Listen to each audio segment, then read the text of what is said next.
Welcome, welcome. We are back with another edition of the Lock-In. We have a very special guest this week. He is one of the winningest players in the history of online poker. Bryan Paris, welcome to the show. Hey, thanks for having me.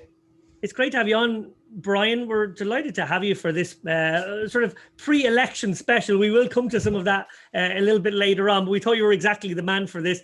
Dara, how are you doing? I'm doing well. I'm looking forward to this, talking to Bryan about a variety of things. But I know you have your list of questions there, Dave, but I got one specifically today from Discord, from some of Bryan's many fans. Oh. And I was asked to ask, how do you feel about your cult fan club, the Baby Squad? Are you happy about it or sad about it? I love it. I'm a huge fan. What is that? I didn't know about this. It's an inside joke that would take way too long to explain, but it's a group of very dedicated Twitch fans in my Discord. They do great work. Very good, very good. Okay, well, look, our first topic this week is going to be VPNs. I did watch The Orbit. I have to say, fair play to Robbie Straczynski and co. I was on that show about a month ago, and they put out a very impressive lineup with Daniel Negreanu and Phil Galfond and Rob Young and Alex Scott a couple of weeks ago. And one of the topics that came up in that, and I thought it was worth using as a jumping off point, was the idea of VPNs. Negreanu just very categorically said, I don't give a fuck if you use them or not. He just doesn't really care, which is obviously a bit strange. So I'm going to quickly give a run through, because maybe some of our audience don't know what a VPN is. I assume most of you do, but just in case, a VPN is a virtual private network. It's a tool that enables you to mask your internet protocol, IP address, giving you online privacy and anonymity. On The Orbit, Negreanu specifically said, I don't give a crap whether people use this or not. He elaborated basically saying that it just doesn't make sense to him to spend a lot of resources policing this type of thing, when really, as cheaters go, it's like the lowest form. Or maybe if you have a particular principled position on this, maybe it's not cheating at all even, and I think that's worth discussing. First of all, Dara, is Daniel right not to care about this? I certainly have a lot of sympathy for his position. I think it's one of those things where poker players sort of, I mean, there's things which are clearly wrong, like stealing, cheating, multi-accounting, etc., etc. And then there's other things which are really just local to different places. If you know, it can't be immoral to play poker because we're all playing it. So we can't possibly think it's immoral to play poker. Now, if you live in a country where it's not allowed, that makes it illegal. But does it make it immoral? I don't think it necessarily does. I mean, I remember back in the day when I was working, for example, I worked a lot in the Gulf states, and one of the things that we used to do for some of the visiting Muslims when they came to Ireland was facilitate them to allow them to drink such surreptitiously. Now, I don't think we felt we were doing anything wrong, even though it was obviously against the code that they were supposed to live by. I feel it's kind of the same for VPNs. I mean, if you think there's nothing wrong with playing online poker, then you're going to feel sympathetic for somebody who lives in a country where they're not allowed. There are other issues, because often it means that the player has to disguise their identity because people know they're in whatever country, and then that couldn't possibly give them an unfair advantage. It's not exactly multi-accounting, but it's kind of on the spectrum. That's maybe where the issue comes in. But yeah, I would tend to agree with Daniel. It's by far the least concerning thing. I think the only reason why the sites take it seriously at all is they can get in trouble with regulators if it turns out that they are allowing a lot of people in a particular country where it's not allowed to flout the rules. But I think if it was left up to the sites, they simply wouldn't care. Yeah, that is certainly true. God, I feel like we're dangerously close to agreeing with them for the first time in a long time. But anyway, the highest profile VPN case that I could think of, and I was doing my best in my head, was Gordon Vio, the 700K. It was either a W Cooper or a Scoop score. He was playing on a VPN in the US while pretending to be in Canada. What ensued was almost farcical fraudulent documents that the person who had doctored them for him ended up turning on him, and everything got a bit silly. And I think he actually got countersued in the end, although I think that may finally have got dropped. But Bryan, I want to get you in on this one. Does this rule just punish people, or does it just push people really towards black markets? And the unregulated sort of part of our industry is something we've been raising as a big issue. You know, obviously there's a lot of app poker, there's a lot of poker on sites that don't really act as good actors in the industry. You could argue they're not even in the industry at all. And having money go that direction is problematic for us in the long run. Yeah, I think that I mostly agree with Dara here in that I'm pretty sympathetic towards people who have to use them. I don't, as long as the key for me is that it's more of an even playing field. So if it's sort of tacitly understood that everyone can use one, that's one thing. You know, if nobody's allowed to use them and then like one person goes out of their way to use it, that might be something different. But I do think I agree with your point about black markets as well. If you ban VPNs, people are just going to have to go underground. They'll get multi-accounts. You know, they'll find other ways. They'll remotely control a computer with like somebody else's account. And I think we should encourage people to play on their own account as much as possible, so that we know who we're playing against. So I think it's a sort of situation where ideally the equilibrium would be every site sort of tacitly allows it, but of course the sites are obligated to take action against it. I think Stars more so than most, because Stars, they got Black Friday. They had to make certain agreements with the DOJ. So I believe that they are a little bit more obligated to be on top of it, especially US players VPNing.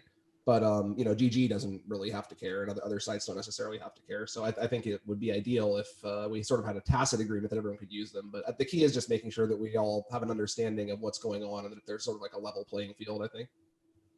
It's a very sensible approach. Now, at this point, I do my little cover us legally, Dara. I'm gonna throw this in. It is important to note that Daniel is a GG Poker pro, and it's worth mentioning that GG Poker are the only site to explicitly mention VPNs in their terms and conditions. Under Section 15 of GG Poker's Security and Ecology Agreement, it very clearly states GG Poker strictly prohibits users located in prohibited jurisdictions to use VPN or proxies, remote desktops, or any alternative methods to mask their true location. Should we determine that users are accessing GG from prohibited countries, we may restrict their use of VPN proxy or suspend their accounts and request for proof of presence. Well, I assume just given what's been happening recently, that's only if they're a winning player anyway, so we're fine. I mean, you said GG, but are you saying the other sites have no specific mention of VPN in their terms and service? I don't think they use the phrase VPN, but I think it is implied within most of the other users. I just thought that was a little fun fact I'd throw in, and also just cover us because we haven't been sued by the recent people who are being sued at the moment, and want to keep it that way. Turning now, actually, I can't believe we're giving Negreanu 2 spots here, but like Polk Negreanu is obviously on the way now. November 4th is the deadline.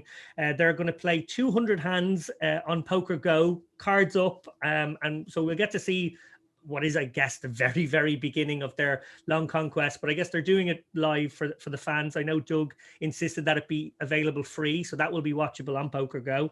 The entire contest will be 25,000 hands of 200-400 with 100 big blind auto top up, 40k stacks, and the loser may quit after half of the hands, 12,500 hands. One of the longest running feuds clearly in poker, and it's been good popcorn, let's be honest, for the last good while, is these two. They are going to finally square off for what is, I guess, the grudge match of, I don't know, the century, at least in poker. I know there's been a lot of money wagered on both sides of this one. Brian, talk me through what you think is going to happen in this. Do you think the bookies line is right? I think it's around 4.5 to 1 at the moment. Yeah, I think the bookies line is probably close to correct. I mean, Negreanu's obviously a very intelligent person. He's obviously a very talented player, but as far as heads up experience against someone of Doug's caliber in particular, I think it can be very difficult. The potential edges can be very large. Negreanu has showed the ability to learn other games quickly in the past. He's been challenged as like sort of a live pro by the online crowd in the past, and he has shown the ability to adapt. And he's definitely smarter than people might be inclined to give him credit for. But I think he is a big underdog, and we're gonna have to see how it plays out. But it's gonna be a very interesting match. Well, picking up on something you said there, Dara, why do you think people do doubt his abilities? Obviously he's one of the biggest winners of all time. He's been a dominant force in the game. He's actually been able to punch reasonably well with the highest stakes guys at least in a tournament setting. And I know this is different, but why do you think there is so many doubters and detractors of people like Helmut and him these days? I mean, I think it's again, it's difficult to try and say something positive about Daniel given our history, but it is perhaps unfair because he has done a very good job of staying at the top. I mean, his game might not quite be at the super elite level, but it's not. It really isn't far off. And in periods in the past where he's sort of done study, gone back into the lab, he has improved dramatically. And I think a lot of people will be surprised by how well he will play in this. I think he will be well prepared. I think he's the kind of guy who, when he applies himself to something, he can learn it very quickly. I mean, the big problem he has is he's playing against Polk in Polk's specialist subject. So people have used all sorts of boxing analogies. For me, this is probably the best analogies. This is like Mayweather versus McGregor, in the sense that, like, Negreanu is an amazing fighter / poker player overall, but this is not his particular discipline. So, I mean, it'll be an amazing story if he pulls it off. And I do think he's handled the publicity run up to it very, very well. I know a lot of people who would not have been very favorable to him when it was announced, who are now sort of rooting for him. So he does seem to have won the PR battle on some level as well.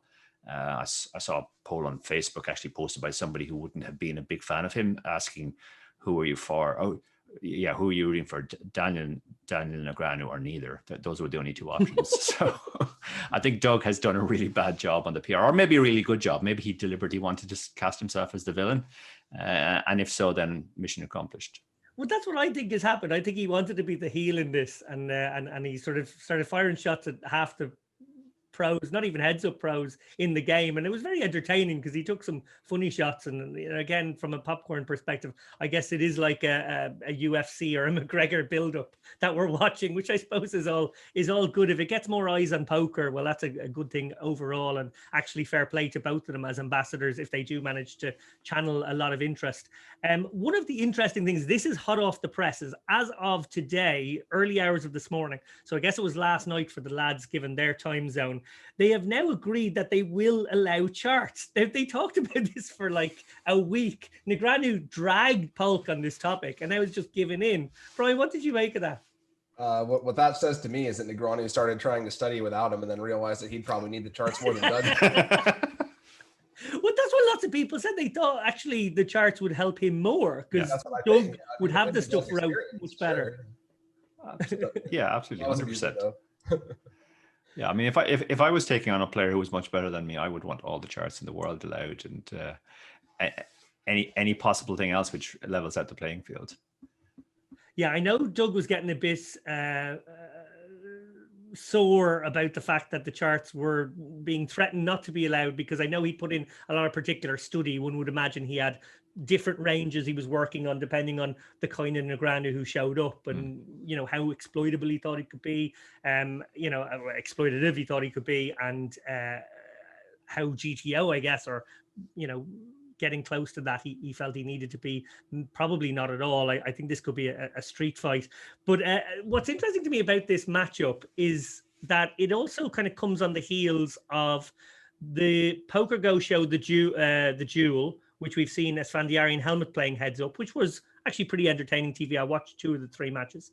And Galfon Challenge, which obviously it's in PLO, but again is heads up. Now, heads up is pretty much a dead format online. There's very little action in high stakes heads up. Heads ups is sort of not really as big a thing as it used to be in online poker, or maybe in poker in general.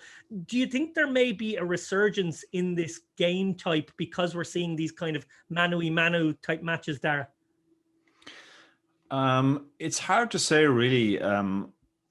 I kind of feel like it's an academic question anyway, because even if there's a very short-term resurgence, I think the problem and the reason why heads up died as a format is the skill differentials are just so big now between specialists and non-specialists. So even if a few people try and dip their toes back in, I think they'll get eaten alive so quick that they'll go back to playing whatever else they want to play. So yeah, I'm not convinced there will be much of an uptick, and I am convinced that even if there is an uptick, it just won't last very long. It won't be sustainable. Brian, do you think there's any future for heads up sort of grudge matches as becoming a big part of the poker landscape, outside of the fact that they might be a big part of the entertainment side of it? Well, they certainly have to be grudge matches in order to be feasible, I think, because the problem with heads up is when somebody has an edge, the edge can be so large that there's simply no incentive to play. And then you wind up with these situations where the best player sits at all the tables and then nobody can play unless they challenge him. And people sort of know their place on the hierarchy, because it can be a very difficult thing to play a player heads up who's better than you. So I do think that its future does lie in these sort of grudge match formats where the EV differential is made up for by sort of the entertainment value like we're seeing here. Well, like I said, that is going to be on Poker Go starting November 4th. Of course, November 3rd, we have a different grudge match of sorts taking place in the US. We're going to see either Joe Biden or Donald Trump take down the election. Brian, you very famously bet Trump first time round against Hillary. That was a sort of long shot, I guess. You know, once it got, I don't know at what point you made your wager, but you were certainly a big dog at the time. Although I know from talking to you, you never felt you were. We used to pass each other back and forth so many political columns and opinion pieces and things we were talking about. And I certainly didn't think Trump would win, but I did think it would be a lot closer. You actually thought he'd win. Do you think he's going to win this time? I do. I didn't until a couple of weeks ago. I waited to bet until very late in the cycle this time around, but I think that the indicators, the late indicators, are very much breaking towards him. And I think that there's a large segment of the population that simply isn't being reached by polls. Poll response rates in the late 90s were as high as 40%. Now they're down below 5%. There's just simply a very large percent of the population that just is not responding to the polls. So if you accept that the polls might be flawed, which is of course something you have to accept, because if you look at the polls, Biden is winning by a lot. He's winning by a historic margin or something. I believe it's something like 7 is the RCP average for what Biden is winning in the polls, which would of course make a Trump victory all but impossible. But the wager is essentially that there's a systematic polling error that's missing a key demographic in key states. And the key demographic would be low frequency voters who have been engaged by the frequent rallies that Trump does. Every time he does a rally, he registers everybody there. And some of the statistics suggest that as many as 20 to 30% of the rally attendants may be registered Democrats who are now coming to Trump rallies, because we're sort of under a bit of a realignment, which began in 2016, where the middle of the country, the old Democratic strongholds, sort of analogous to what happened to the UK election in late 2019, where all of Labour's old strongholds went conservative. We might be seeing a similar sort of transformation going underway in the US, where the coastal states are becoming very solidly blue and the entire interior of the country is becoming red. So we're going to have to see, but I do believe that the indicators, other than polls, favor Trump at this point. And it's going to be pretty much a historic polling miss if I am right. But I do think that the times are unique enough with the, just sort of the nature of polling in this day and age that it's possible. So we're just gonna have to find out. Well, having you just shadowed over polling data, I'm now going to refer to some that we know they're not relevant, but we're going to hang our hats a little bit on them just for a moment at least. Well, I mean, they definitely are a data point. They are a data point, exactly. Well, look, the odds with the bookies at the moment, or at the time of recording, actually checked them just before we came on, was Biden 2-5, Trump 15-8. Right. What was very interesting in that is I also checked the 538 poll of polls, and at the time of recording, Trump is 10 in 100 to win, Biden 89 in 100 and 1 for the tie. So, Dara, how do you sort of deal with that discrepancy? Brian's obviously given a very good reason why it should be much closer, and the bookies are reflecting that to some degree, but they're not reflecting it all the way. Yeah, the polls are obviously one very big factor, and in addition to the stuff that Brian brought up, which I think was all very valid, I do think that you see this in different countries where there are certain types of candidates or political parties or political positions which polls consistently underestimate, because there's a certain percentage of the population that sort of supports them, but they're ashamed to admit it, and they won't actually tell a poller who they're actually going to vote for. In Ireland, that tends to be Sinn Féin. In a lot of European countries, it tends to be the far-right xenophobic elements. And I think you can make a very strong case that in the US right now, it's Trump. So I think the polls may be underestimating that. That's one thing. The other thing, which I think is a factor, is that it's obviously the only real data that 538 are working off are the polls. So if we were to assume that all the data from the polls indicates obviously that they're going to win, but he lost last time as well. I mean, he went into election day behind essentially on 538 as well. Part of that was due to sort of systematic polling error, perhaps, but part of it is that the US system is not a popular vote system. It's possible to win the presidency without winning the popular vote, as he in fact did last time. He lost the popular vote by a reasonably large margin. I think this time it's muddied even more by the fact that with all the other stuff that's going on, like mail-in voting, etc., and the fact that Trump has shown willing to use any means he can to give himself any edge, including the courts, that he could possibly drag this to the courts. So I think there's a discrepancy between who they feel is going to win the election in the sense of winning the popular vote, but who will actually end up as president. And I think that's factored into the betting markets. I also feel that the betting markets are actually the best judge in these situations, because if the bookies get it wrong, they'll take a bath. All of the data tends to be reflected in the betting price. Whereas, the bookies almost never get it massively wrong. Trump was a slight dog going into the last one, but he wasn't a massive dog by election day. So it wasn't that big of a surprise that he won, but it was a huge surprise to pollsters. I think he was about plus 400 going into election day last time. Yeah. Which is 20%, but yeah. Well, I guess, I mean, that's pretty big, but still it's a 1 in 5 chance. I think people often analyze that data incorrectly in the sense that they think 20% is 0%, but it's not. I mean, if you roll a dice and if it comes up a 6, it's an unusual event, but it's not beyond the bounds of possibility. Absolutely. Well, as a counterpoint to this, and again, you may have a very good answer for this, Brian, but I did have a look at some of the early voting, because there has been record numbers of early votes. In fact, by tonight, or certainly by the time this show goes out, there will be 100 million votes already cast. Now, when you consider that at the last election, there was probably sub 140 million votes cast total, and we're still 4 days from election day, that seems like an extraordinary number. And it does seem like there's going to be the biggest turnout of all time. Now, that could be for both sides. That could be, as you say, Trump electrifying a base, carving something out of the middle, which I think is absolutely plausible. But it also could be what is historically a Democratic vote when there's a bigger vote. That is usually a teller mark for them, although, as you say, times may have changed. What I was interested by was looking at this. Democrats were voting 94-4 in the polling data on people who have already voted. Maybe that's more reliable. It's more like an exit poll. Maybe it's not, though. Maybe the same people still aren't going to answer. Independents were pretty chunkily for Democrats as well, 60-24. And then Republicans were 13% to Biden, 85 to Biden. What do you make of the Republicans who sort of the moderate ones who've decided to become kind of Biden Republicans, where they sort of want to reset away from Trump and then they can get back to their sort of neoconservative kind of usual people they put up? I believe that a large segment of that party has already left. I think that Trump's approval within the Republican Party is actually quite high. His approval of independents might be where it hurts him, but his approval within his own party, which is actually a major indicator of why I'm predicting his reelection, is even higher than Reagan. Going into 1984, where he won 49 states. Now, of course, I don't predict that Trump will win 49 states. I don't think he'll even win the popular vote, as Dara alluded to. I think he's just going to win the vote in the states he needs to.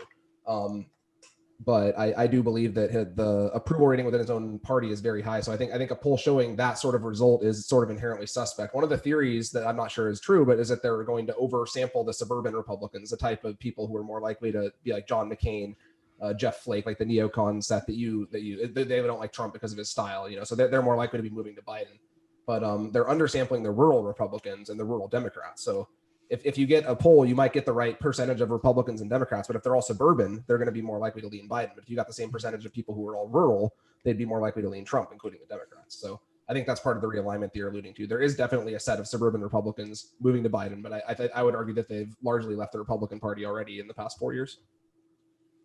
That's really interesting. What do you make? I sort of wrote down a few little notes of what I kind of thought maybe the electorate in America would be thinking about going into that. And I thought, well, cons for Trump stood out to me. Well, pandemic handling. I know, Brian, you're obviously very worried about the pandemic. You were one of the earliest people I know who was raising the alarm all the way back in January.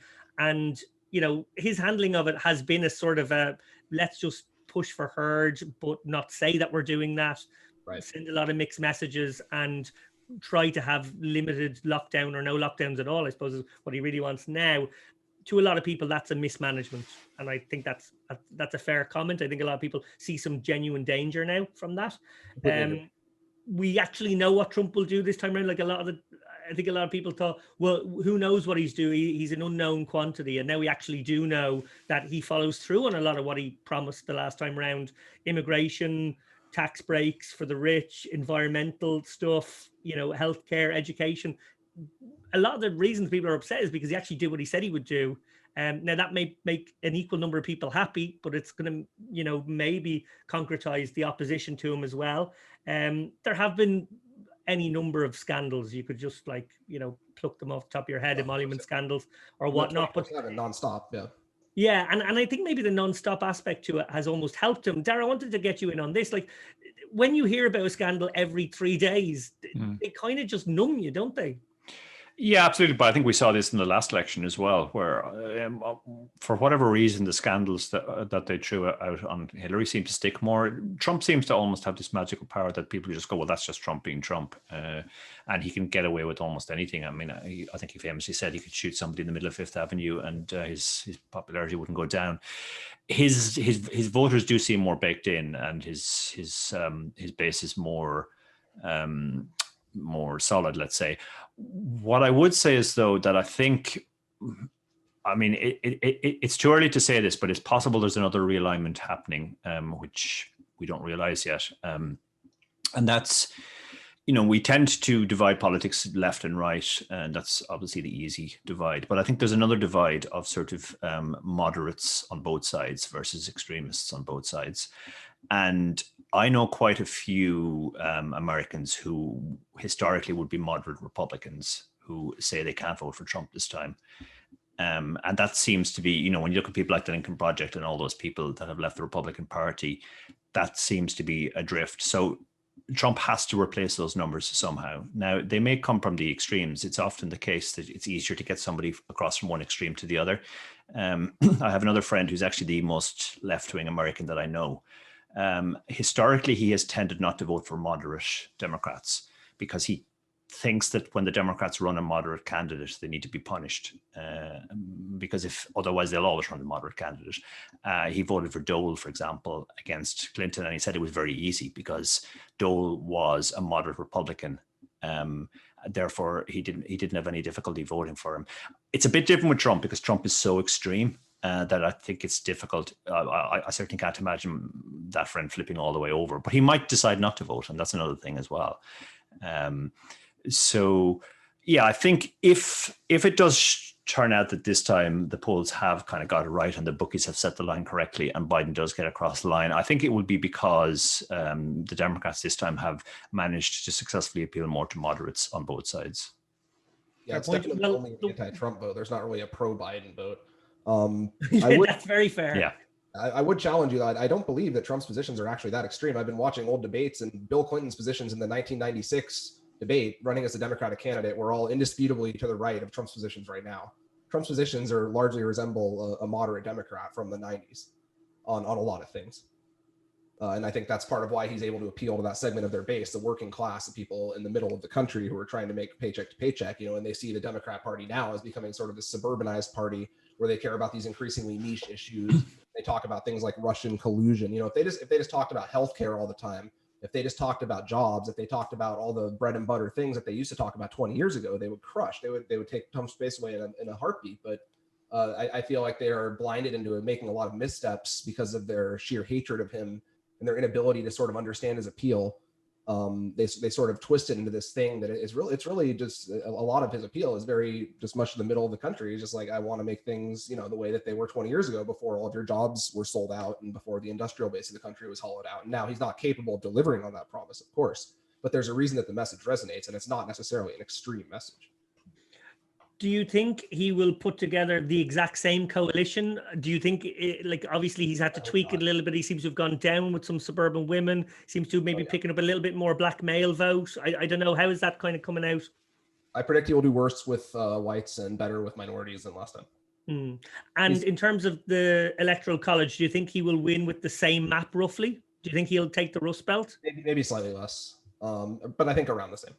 I don't think he's going to win substantially more than last time. And I hope it's not going to be close. I would much rather have a big Biden win than anything be close. I don't want any sort of unrest or any doubt about the outcome. I think that'd be very bad for the country. So I would be happy to lose my bet if it meant that we avoid that situation. But I predict that there's going to be a win by Trump that's large enough to forestall any sort of 2000 type situation where it goes into the courts or whatever. Interesting. So you'd actually sort of say he might even pick up 300 in the Electoral College. I think he might do similar to last time, but I think that's probably around the peak. Interesting. Well, that certainly would go against the polling data and the bookies. But Bryan Paris, you were right once before, so maybe you're the oracle on this stuff. We better not bet against you right now, this minute. Okay, we're going to move on. Obviously, that's as much politics as we've ever done on this show, and we probably ever will. But I do appreciate your insights, and it is sort of the eve of all of this going down. So I figured it's on people's minds. Lockdown poker. This is what we're going to end with, because I sort of figure, again, you're a really good person to talk to on this. You did sound the alarm really early on. You did your own quarantine, I know, with your family way before they were imposed, and that was very responsible. As it pertained to poker, even though, obviously the circumstances are terrible, it certainly helped online poker. It created a boom that we haven't had in the game for half a decade, or probably a full decade, really, but certainly getting back to the kind of years that were possible 5-6 years ago, which was great for us professionally, even if again the circumstances were not good. With the probability of another lockdown, and therefore the probability of another boom all through the next few months, Dara, I'm really interested to get both your takes on, do you think the sites, now knowing what's coming, can do a better job? Yeah, I think they can. To be fair, I think the sites responded pretty quickly. I mean, initially, okay, the thing was just like, okay, let's increase all the guarantees on all our nightly games and ride that wave for as long as it lasts. And that was never going to be sustainable. I think over the course of this period, what we have seen is, since the new players are coming from the live arena, the online experience, let's say, has to mimic that more. So you're not going to get guys coming on and playing the big 11 every night just because they have more time on their hands. What you have to do is sort of build towards big events. So stuff like the Unibet Open, all the series main events that they're running, whatever, or stuff that actually has resonance live, like the WSOP obviously went very well for GG, WPTs on Party, Unibet Opens.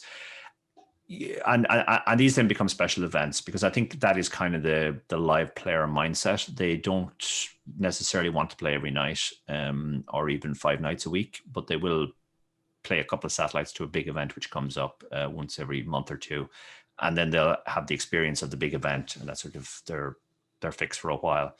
I think the sites have kind of realized that now, and they have geared their schedules more towards that. Plus, they're also doing what they can in other areas to try and replicate the experience of live.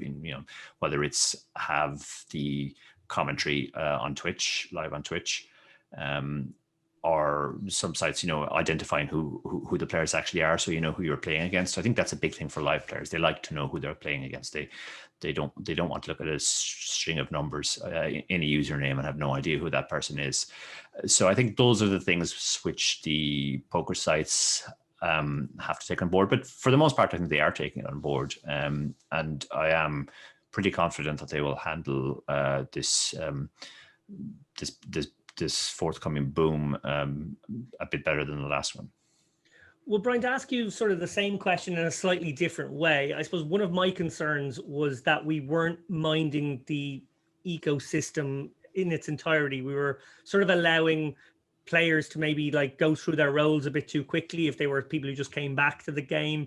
Are there measures that sites can take to sort of slow down the attrition, or to, for example, getting rid of reentries might, for a start, do something? Have you any ideas of that nature? I think it would be prudent for a lot of sites to get rid of reentries, but the problem is there's sort of a race to the bottom where once one site allows reentries, everyone starts to want to do it, because then they can kind of tax a player pool as quickly as possible. But yes, it's a delicate balance to be struck, and I'm not sure where the right answer is, because obviously sites do want to expand their offerings during a time of lockdown because in anticipation of new players coming in. And I think that the real name tours and the online coverage is a very good thing. We need to expand that. I think that's great. Anything that makes it feel like more of a big event, any sort of marketing stuff they can put on these events to make them feel more like big live events is a very good development for poker. But as far as the reentries thing goes, is definitely a difficult sort of prisoner's dilemma the sites are locked in, I think, because as long as any site is going to allow reentries, they're going to have an advantage over their competitors. And, in practice, players do take advantage of it, even if it is bad for the ecosystem in the long term. So I don't know if we're going to see too much progress on that front in the near future, but I hope that the sites can come up with a good balance to find a way to have a sustainable ecosystem with a larger player pool for a little bit. Yeah, it is a huge concern to think that people maybe returning to the game, or people who are just Sunday warriors who may normally do $100 on a Sunday and maybe on average get 70 or 80 of it back, are suddenly put in a situation where they're playing too many nights of the week for that to be sustainable.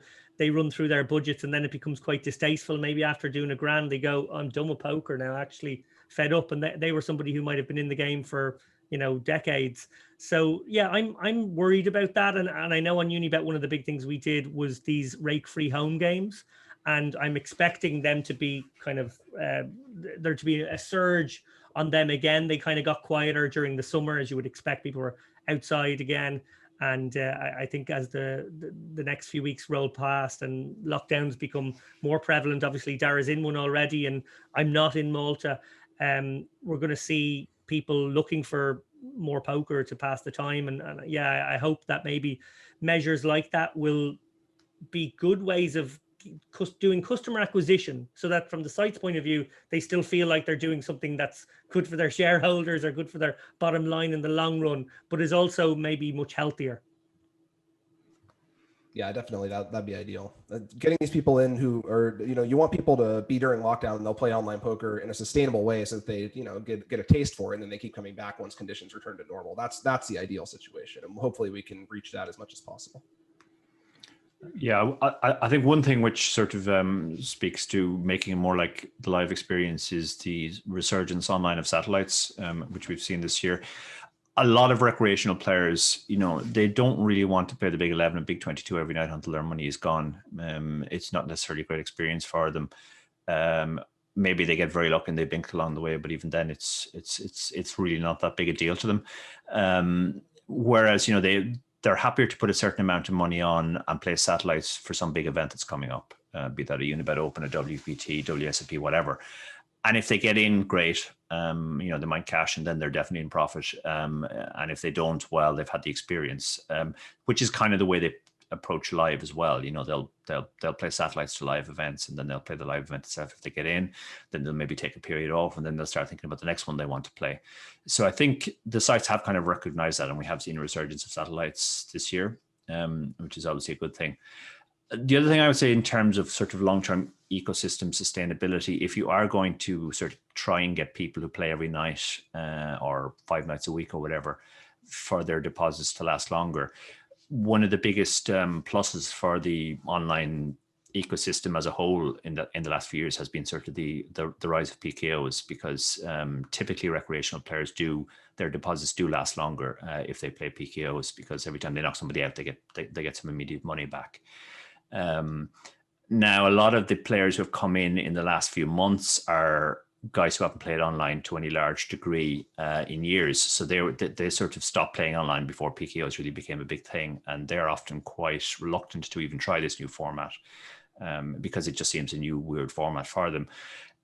What I would say to those players is at least just try a few. I think, you might not enjoy them. You might go back to playing the old ones. But I think a lot of recreational players find when they do enjoy them, when they do try them, they actually enjoy them a lot. And actually that makes the online experience far more entertaining for them as a whole as well. A lot of the things which live players hate about online, like, long periods of very little action, stalling on money bubbles, all these things, that a lot of those things actually go away with PKOs. You're not incentivized to stall late on in a PKO. You really want to just kind of run your stack up so you can start taking bounties again.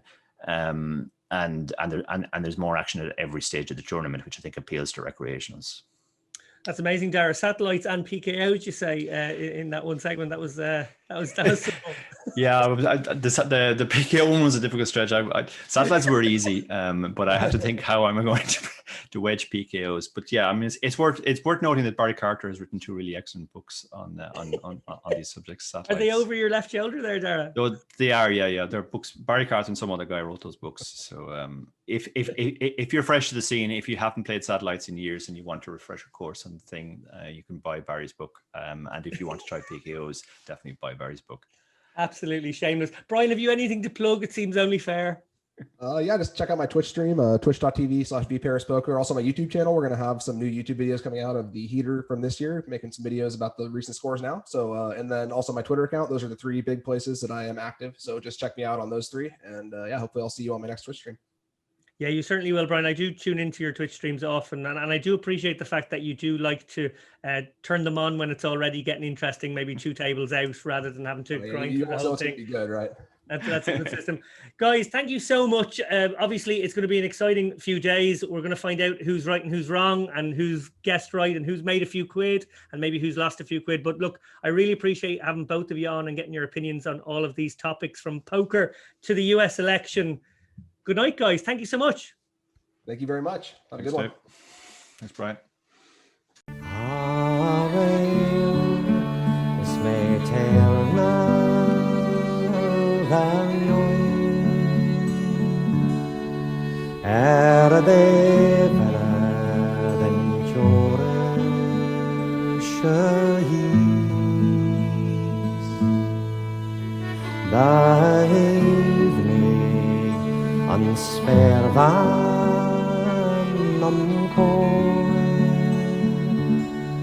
Dag temenok broche lag tei